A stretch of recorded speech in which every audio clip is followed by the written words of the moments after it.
Hello everyone, this is Satya Ruvira. You might know me as a comic book writer and artist. However, those of you who have been following my work for a long time might know me as a short film director as well. Lately, I've been playing around with this idea of doing few videos where I talk about creativity and my experiences in various projects that I've been part of. So, as my first video, I thought of doing a director's commentary for A Small Miracle, my first short film, which I just released, although it was shot in 2010. The reason it got released like 10 years later was because it was picked up for worldwide distribution by Shorts International, who were the biggest short film distributor at the time. Before we dive in, I have to explain the goal with these videos is to showcase my practical approach of doing creative things. So, you don't necessarily need to be a filmmaker or a comic book writer or artist to enjoy these. You can come from any creative background and hopefully you learn a thing or two. And myself, I'll be winging it along the way. So, let's see how it goes. So Filmbox is a personal label which I don't use anymore. It's something which I used until 2016 or 17. I use Route 345 right now. So we begin with the first shot. This was actually the last shot that we filmed that day. It was around 9 o'clock in the night. We used one of those big lights to light up the scene. The lead actress, the young girl, Kavya, she was actually someone we found in a drama school. And I'm really grateful that her parents allowed Kavya to be part of this project. And she was such a star that day.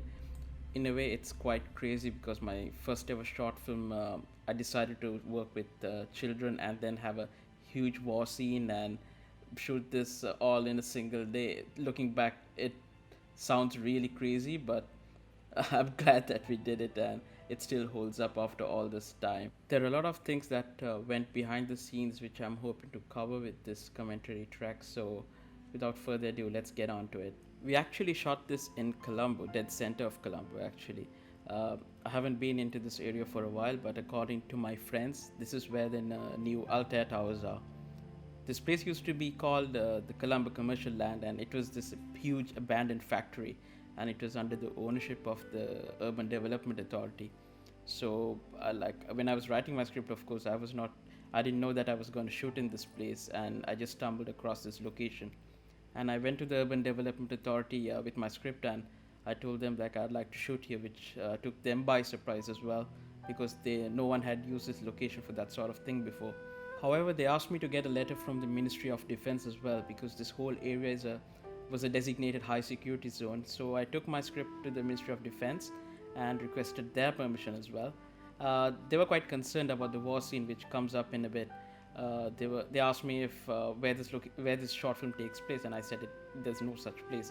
It's a fictional story, and I said it could even happen in the Middle East. And I sort of had that in mind, but I didn't really have a location like dead set. So the Ministry of Defense then asked me to get a letter from the Ministry of Foreign Affairs mentioning that the short film doesn't actually come in the way of any diplomatic relations and such because of the war scene. I can get that it's a sensitive topic because the Sri Lankan civil war had just ended as well. Fortunately, I was put in touch with a person in charge of the entire Middle East region at the time, a gentleman named Mr. Aziz, and he understood my situation after I explained to him that my short film was just purely being done for the international film circuit and such, and he gave me the letter within a week.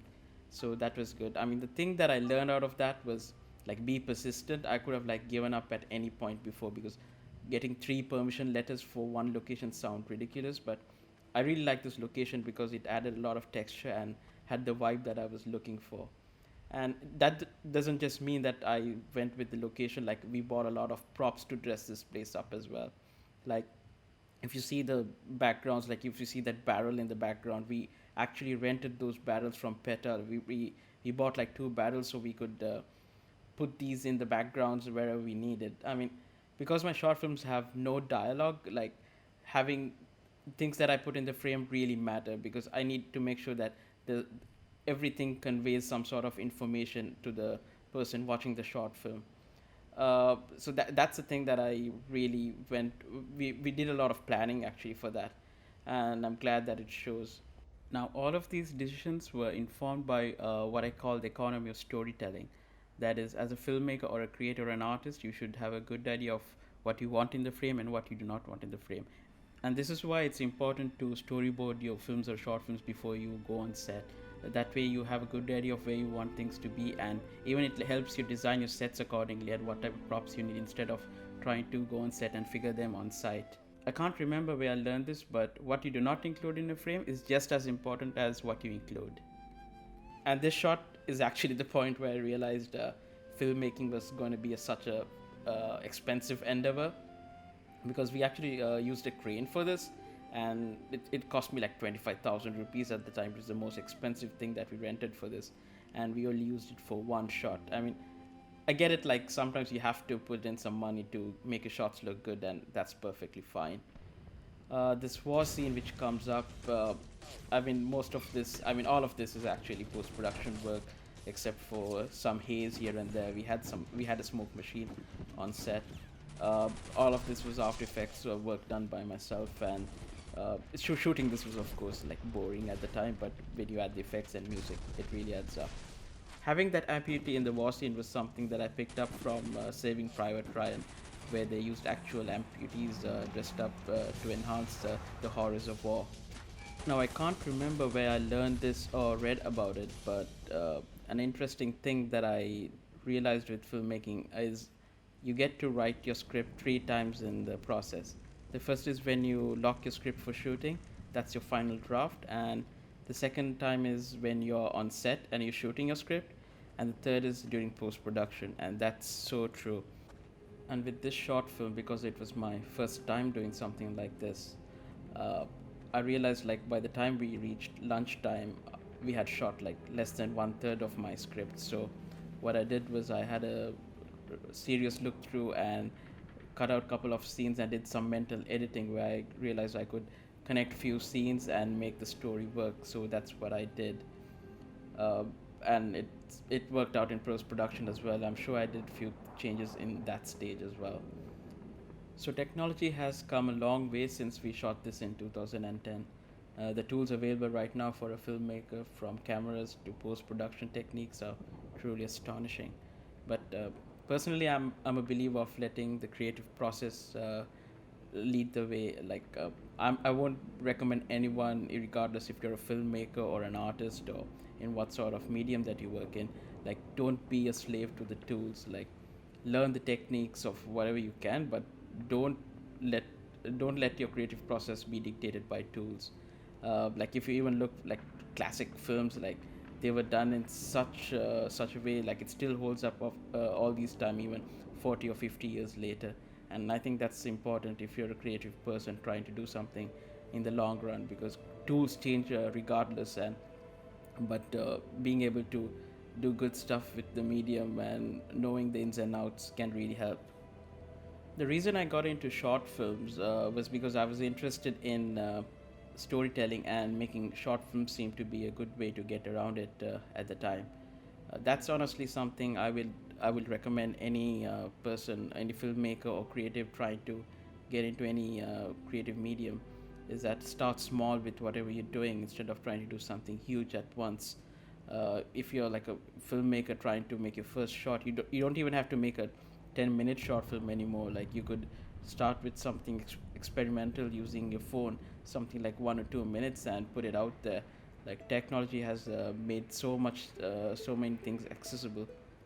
Also, I think I should talk about how this was picked up for international distribution. I finished my short film, and I was visiting Dubai at the time for the Dubai International Film Festival, and I got to know the CEO of Shorts International was visiting. Unfortunately, I just missed him, so I emailed him saying that I had a short film, and if he'd like to have a look at it for his just to see what he thought of it. And I sent the link online, and he liked it, and he said he'd love to have this as a part of his catalog. And it was straight as that, so it was like a blind submission. I have to admit, although this got picked up for international distribution, it didn't really make much of a difference for me financially, because, truth be told, there isn't a huge market for short films where people pay for them. You can watch them for free online on YouTube or Vimeo. So, the good thing about being picked up by international label is that it opens a lot of doors for you. For me, for my career, it made a huge difference, because it was a calling card for me. And actually, that's another thing to keep in mind if you're a creative doing personal projects, because it's good to have expectations and to be able to manage them at the same time. I'd like to talk a bit about the crew that brought this short film to life.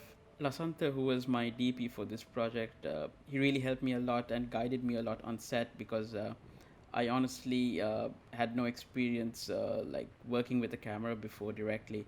So he helped me like in terms of the equipment we needed, and especially on set what we could manage and all of that.